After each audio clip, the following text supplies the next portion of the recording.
Nagsisimula na magtrabaho ang mga taga dito, kinakailangan nila ng pampainit na kanilang sikmura. Ang main ingredient ng kanilang mainit na sabaw, ang mura at marami sa paligid.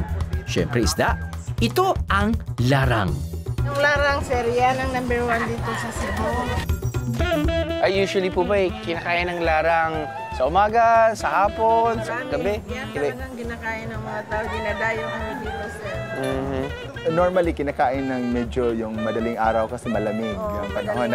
Kasi medyo mainit at saka medyo maanghang. Ano yung mga parts ng isda na niluluto niyo po? Barakuda, sir, yung rumpi. Barakuda, okay. Swordfish. Tapos yung butterfish, tagutungan, yun lang ang niluluto. Malalaki.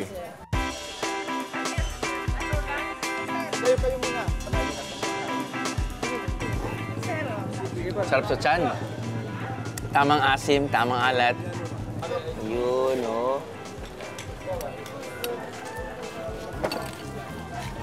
Manok, di ba ang puso na sa kabuuan, no?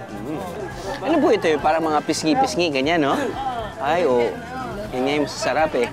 Ang mainam raw kasabay ng mainit na sabaw ng larang, mainit at umuusok-usok pang bigas na mais o corn grits.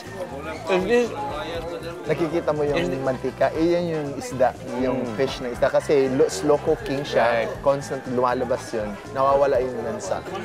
At saka oil din yan ng tomato. You know, it's like freshly cooked, eh. It's very heartwarming ba?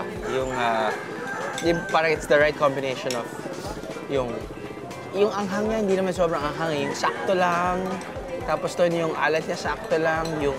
Yung asim niya, definitely sakto lang. So parang it's sarap. Kaya nga, it's perfect nga pag early morning, eh. Di ba? Perfect for early. Panalo! Simpleng pagkain, mainit at mura.